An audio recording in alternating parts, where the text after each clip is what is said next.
আজকে আমরা দেখে নেব আমাদের অ্যাকাউন্টসের কিছুটা অংশ কিভাবে আমরা আমাদের অ্যাকাউন্টসটাকে মেনটেন করতে পারি তার কিছুটা অংশ আজকে আমরা দেখে নেব। তো সর্বপ্রথম স্টুডেন্ট ফি কালেকশন মডিউলটা আমরা একবার চেক আউট করে নিই। আমরা এখান থেকে স্টুডেন্ট ফি সেকশনে আছি, এখান থেকে কালেক্ট ফি অপশনে গেলাম, এখান থেকে কোনো একটি ক্লাসকে আমি সিলেক্ট করছি, সেই ক্লাসের সেকশনটাকে করে সার্চ করছি।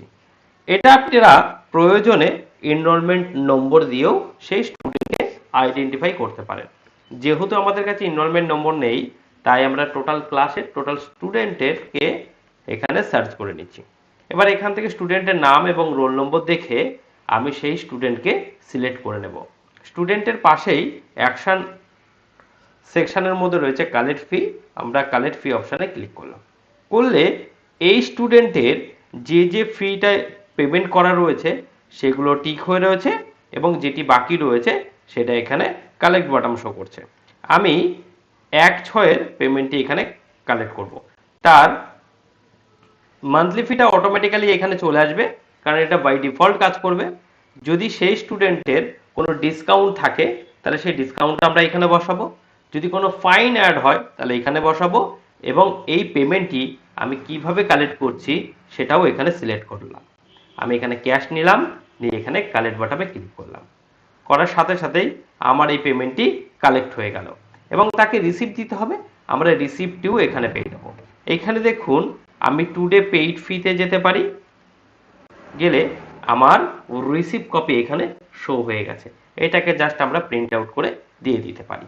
তাহলে আমরা দেখে নিলাম যে কি করে আমরা স্টুডেন্টের ফি কালেকশন করব। এই ক্ষেত্রে আরও একটি মডিউল আজকে আলোচনা করব।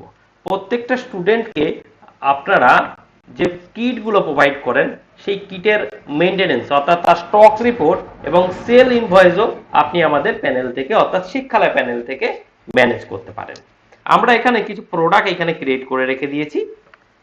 আমি এরকম একটি প্রোডাক্ট কোন একটি স্টুডেন্টকে সেল করব।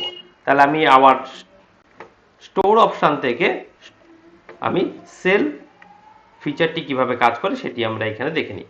আমি আমার স্টোর, সেখান থেকে সেল প্রোডাক্টে চলে গেলাম। এখান থেকে আমি এলকেজির একটি কিট সেল করার চেষ্টা করি। আমি এখানে সার্চ করলাম, এই ক্লাসে আমাদের কোনো স্টুডেন্ট নেই, যা হোক আমি এখান থেকে অন্য ক্লাসে নিয়ে নিই। যেহেতু এটি আমাদের ডেমো প্যানেল, আমি এই স্টুডেন্টকে সেল করব। এই স্টুডেন্টের কি কি সেল হয়েছে সেটাও আমি দেখতে পারবো, আর এখান থেকে সেল করার জন্য সেল নাওতে আমি ক্লিক করলাম। সঙ্গে সঙ্গে সেই স্টুডেন্টের ইনফরমেশন দিয়ে আমি সেলে চলে এসেছি। এখান থেকে সেই স্টুডেন্ট কি কি নিচ্ছে, ভাবুন সে একটা নার্সারির কিট নিচ্ছে। নার্সারির কিটটা সিলেক্ট করার সাথে তার তার অ্যামাউন্টই চলে এসেছে এবং সে কত কোয়ান্টিটি নিচ্ছে সেটি দিয়ে দিলাম। দেওয়ার পরে আমার যদি আরও কিছু প্রোডাক্ট দেওয়া লাগে সেটাও আমি এখান থেকে দিয়ে দিচ্ছি। ভাবুন সে কিছু কপি নিচ্ছে, বাবু 10টা কপি নিচ্ছে 200 টাকা, আরও অ্যাড করলাম। বাবু সে একটা স্কুল ব্যাগ নিচ্ছে, সরি স্কুল ড্রেস নিচ্ছে, নিয়ে নিলাম, এটাও 1 পিস নিচ্ছে। টোটাল আমার এখানে রেডি হয়ে গেল।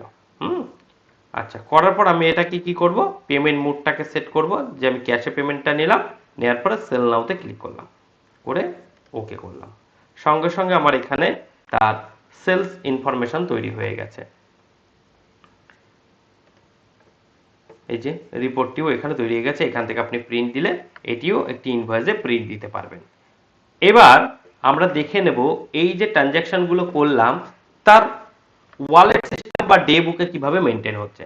আমি যদি আমাদের ড্যাশবোর্ড থেকে ওয়ালেটে চলে যাই তাহলে দেখে নেব আমরা দুটো পেমেন্ট নিয়েছি, একটি হলো তার টিউশন ফি বা মান্থলি ফি নিয়েছি, চলে এসেছে, এবং একটি সেল করেছিলাম, সেই সেলস অ্যামাউন্টই চলেছে, এবং এই মুহূর্তে ক্যাশ ইন হ্যান্ড কত রয়েছে সেটাও আমার এখানে ক্যালকুলেট হয়ে রয়েছে।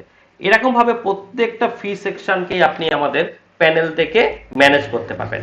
অর্থাৎ শিক্ষালয়া একটা অ্যাডভান্স অ্যাকাউন্টস মেইনটেনেন্স সিস্টেমও এই প্যানেলের সাথে ইনক্রিজ করেছে বা এই প্যানেলের সাথে অ্যাড করেছে। তাহলে আর দেরি না করে এক্ষুনি আপনার শিক্ষা প্রতিষ্ঠানকে আধুনিক ম্যানেজমেন্ট সিস্টেমে দিতে বা পরিচালনা করতে আমাদের সাথে যুক্ত হন।